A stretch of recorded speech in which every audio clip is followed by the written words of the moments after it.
Hello friends, welcome to இன்றைய special. இன்றைய போது இனியா பொழுதாக உங்களுடன் இணைந்திருப்பது உங்கள் தொழில் தென்மொழி. நான் இன்னைக்கு ஒரு சைடிஷ் ரெசிபி தான் போட்டிருக்கேன். இப்போ சீசன்ல இருக்க ஒரு காயை வச்சுதான் நான் பண்ணியிருக்கேன். இப்போ நீங்க இந்த காயை வச்சு குழம்பு பண்ணியிருப்பீங்க, தொக்கு பண்ணியிருப்பீங்க. ஒரு முறை இதை மாதிரி கிரேவி மாதிரி பண்ணி பாருங்களா, ரொம்ப டேஸ்டா இருக்கும். இதை நீங்க சாப்பாட்டுக்கு மட்டும் இல்லைங்க, சப்பாத்தியும் போட்டு சாப்பிடலாம். கத்திரிக்காய் மொச்சையும் வச்சுதான் நான் இன்னைக்கு ஒரு கிரேவி பண்ணியிருக்கேன். ரொம்ப சிம்பிளான கிரேவி, பிகினர்ஸ் கூட செய்யக்கூடியதான். வாங்க வீடியோக்குள்ள போலாம். இதுக்கு நான் மொச்சை எடுத்திருக்கேன். இது பச்சை மொச்சை தான். இதை நான் வாஷ் பண்ணிட்டு ஒரு ரெண்டு விசில் மட்டும் உப்பு போட்டு வேக வச்சு வந்துடுறேன்.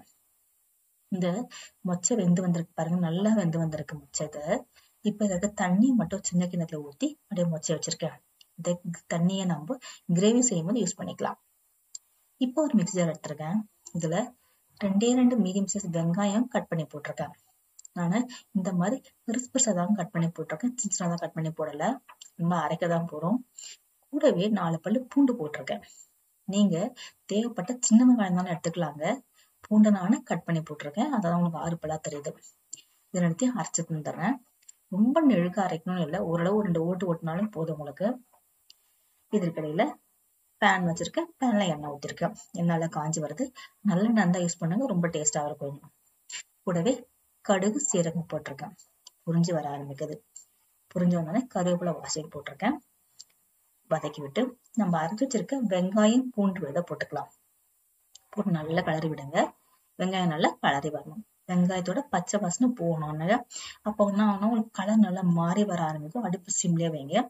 எண்ணெய் நல்லா பிரிய ஆரம்பிக்கும். இல்லைன்னா உங்களுக்கு வெங்காயத்தோட பச்சை வாசனை இருந்தா கிரேவி டேஸ்ட் நல்லா இருக்காது.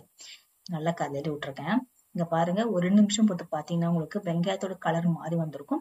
தண்ணி பதமே தெரியாது, எண்ணெய் தான் தெரியும் உங்களுக்கு. இங்க பாருங்க, நல்லா 2 நிமிஷம் பொறுத்து காமிக்கிறேன். நல்லா வெங்காயம் வதங்கி வந்துருச்சு, சுருங்கிடுச்சு பாருங்க அளவு.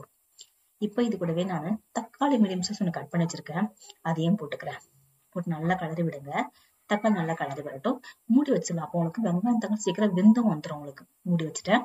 ஒரு 2 நிமிஷம் பொறுத்து பாக்குறேன். தக்காளி நல்லா வெந்து வந்திருக்கு. இப்ப இது கூடவே நான் கட் பண்ணி வச்சிருக்கேன். கத்திரிக்காய் வச்சிருக்கேன். ஒரு 2 கத்திரிக்காய், சின்ன சைஸ் கத்திரிக்காய் தான் கட் பண்ணி வச்சிருக்கேன். உங்ககிட்ட என்ன கத்திரிக்காய் இருந்தாலும் எடுத்துக்கலாங்க. நான் பர்பிள் கலர் போட்டிருக்கேன், நீங்க கிரீன் கலர் இருந்தாலும் எடுத்துக்கங்க.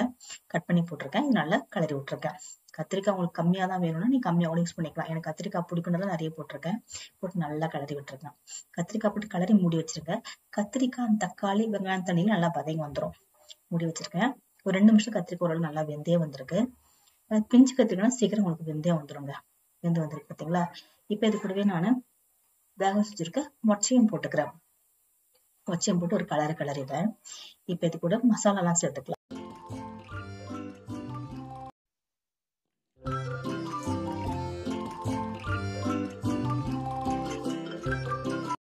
மஞ்சத்தூள் போட்டிருக்கேன். அதுக்கப்புறம் பாத்தீங்கன்னா மிளகாய் தூள் போட்டிருக்கேன். இந்த மிளகாய் தூள்ல எல்லாமே சேர்ந்துதான் இருக்குங்க. இந்த மிளகாயெல்லாம் உங்களுக்கு எல்லாம் சேர்ந்தே இருக்கும். தனியாத்தூள், சீரகத்தூளும் சேர்ந்து இருக்கும். அதனால சாம்பார் தூள் தான் நான் போட்டிருக்கேன். நீங்க தனித்தனியா இருந்து தனித்தனியா போட்டுங்க. போட்டுட்டு கலரி விட்டுருங்க. நல்லா கலரி விட்டேன். இப்ப உங்க மசாலா ஃபுல்லா உங்களுக்கு இதுல இறங்கி வரணும். மொச்சையில உப்பு போட்டதால கொஞ்சம் உப்பு பார்த்து போட்டுங்க. உப்பையும் போட்டு நல்லா கலரி மூடி வச்சிடலாம். மூடி வச்சிட்டீங்கன்னா உங்களுக்கு ஓரளவு வெந்து வரும். மசாலா உள்ள இறங்க ஆரம்பிக்கும். மூடி வச்சுட்டேன். ஒரு 3 to 4 நிமிஷம் நல்லா மூடி வச்சுட்டீங்கன்னா உங்களுக்கு கத்திரிக்காவும் மொச்சை நல்லா வெந்து வர ஆரம்பிக்கும். மசாலா உள்ள இறங்க ஆரம்பிக்கும்.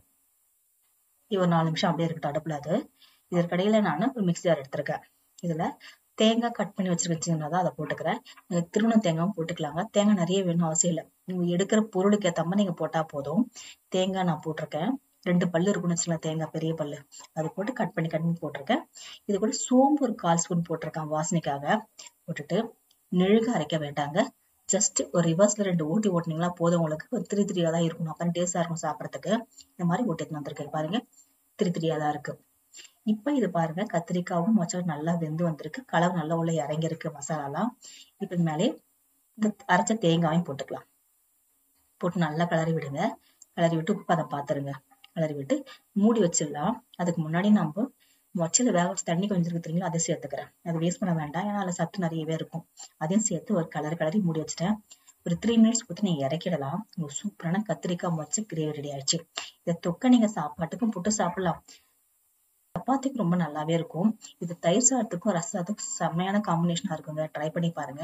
இங்க பாருங்க, இந்த மேல கொத்தமல்லி தூவி இறக்கிட்டேன். ஒரு சூப்பரான கத்திரிக்காய் மச்சி கிரேவி ரெடி ஆயிடுச்சு. ட்ரை பண்ணி பாருங்க. இந்த வீடியோ பிடிச்சிருந்தா லைக் பண்ணுங்க, ஷேர் பண்ணுங்க, சப்ஸ்கிரைப் பண்ணுங்க. மறக்காம பக்கத்துல இருக்க பெல் ஐகானை பிரஸ் பண்ணுங்க. உங்க ஃபேமிலிக்கும் ஃப்ரெண்டுக்கும் ஷேர் பண்ணுங்க. தேங்க்யூ.